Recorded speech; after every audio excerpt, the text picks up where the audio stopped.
Welcome to Modular Hippo and episode 16 of the Kiribati 36 aluminium boat build from scratch. In this episode I am looking at drilling some holes for the keel lock-up pin caps that needs to be welded onto the keel box, as well as stage 18.2, which is the chain plates. So we have 12 chain plates that had to be manufactured for this boat, and I'm looking at the cost breakdown of those. So let's take a look.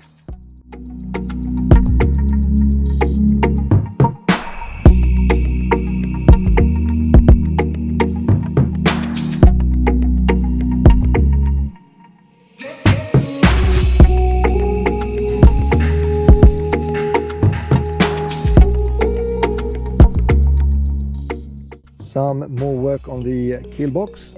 I am going to mark out where the lock-up pin holes needs to go so I can weld the pin caps on each side. And to do so I'm going to use this M12 rod and I'm going to attach it to the hole at the end of the keel to give me an idea of where to drill when the keel is in a position where there is a rod that goes in here that is attached to the spectra rope.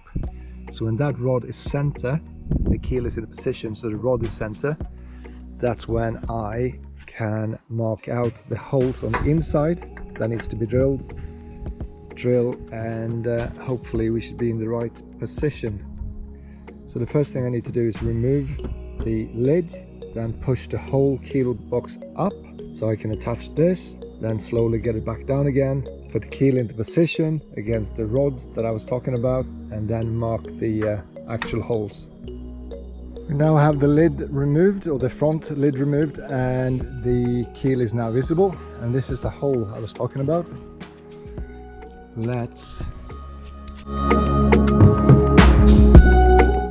That should now be center, so I should be able to lower this keel box down, and this one should then go within on the inside, and then I can adjust it when the keel box is down again. So I now have the guide bolt in place, so I just need to make sure that the keel is now in the right position based on the rod in the back that's attached to the spectra rope and the opening on the side. And then when I'm happy with that, I can then draw a line around here on both sides, and I should be able to drill, and then drill from the outside at the size of the lock-up pin plug itself, and I think we're good. This is the rod that I need to center. Make sure it's center before I mark out what to drill in the front. So I'm just going to lift the box up slightly for it to move forward, and then when it's center, then we're ready to mark. By putting a piece of aluminium in the front here, I now have pretty good center in terms of sideways. Probably could go up a little bit more. In terms of the height, there's nothing I can do about that. As long as I have clearance here, that's all I'm after. So there's a slight discrepancy between height, but I think I just lifted a little bit more to get it a little bit more to the left, and that's good to go. So I've now marked the right side and the left side, and hopefully we are straight, because I do not want to drill incorrectly, so I have to kind of plug it up and drill again. So hopefully this is a one-time job. All I got to do now is reverse everything, so get the keel box up, remove the guide rods, and then figure out if I will use a Dremel to drill it from the inside, because I won't get a standard drill in here, so that'll be an interesting one.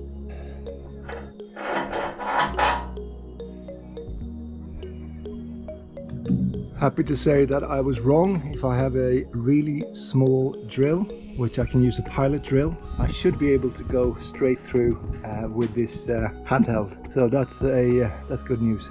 These stakes will give me a good angle to work with when I'm drilling these two holes.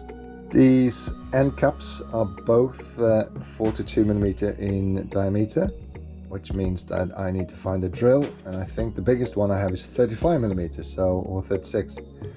I might have to order one of these step drills for this. Yeah, that's the biggest one I have, and it's 35mm, so I need to order one.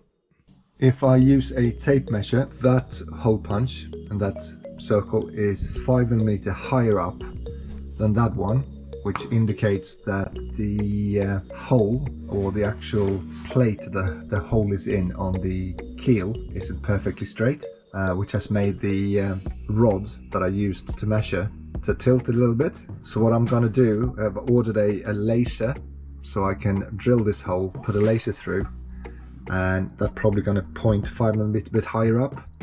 So I'm going to drill in the same position, assuming that the keel is straight, and if the keel needs to be straightened up, then that's the thing I will have to do. I don't want to modify the holes to fit the not straight plate, if that makes sense. So I'll wait for the laser to come back. So I'll start with this hole, and then when I get the laser I can then see how it lines up with that marking.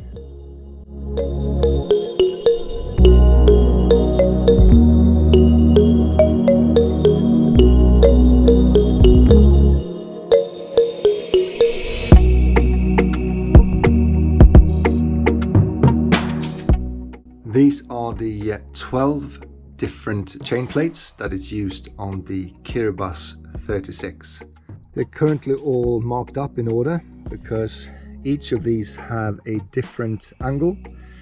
So this groove is cut in a different angle depending on where this chainstay will be sitting on the boat, to make sure that it's angled against the wire and the mast. So as you can see, it's a chunky piece of marine aluminium that has been lathered and then machined in terms of the groove, and then there's a stainless steel bush that's been machined and then pushed into the aluminium with a press and a little bit of special glue that will make sure that it stays where it is, as well as not reacting with the aluminium. So yeah, chunky. So they're all marked. This is the first one, the straight one, and I got another 11 of these. So I couldn't create these myself with the limited amount of tools I have. So my friend Mel assisted me with these, which I'm very grateful for. 18.2 chain plates. The parts and material came to 127.62 Great British pounds, which is roughly 170.28 US dollars. External labor came to 540 Great British pounds, which is roughly 720.53 US dollars. The external labor was mainly the lathing that was done by an external company, and the parts and the material was the aluminium and steel rod for the bushings that sits within the chain plates. The total came to 667.62 Great British pounds, which is roughly 890.81 US dollars. You will find the URL to the 18.2 blog in the question. You will find the URL to the 18.2 blog in question in the description if you would like to take a closer look at the cost breakdown for this stage.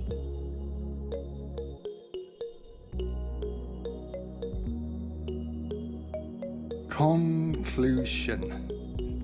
Total from stage 1 to 18.2, I have spent 13,502.08 British pounds, which is roughly 16,795.67 US dollars.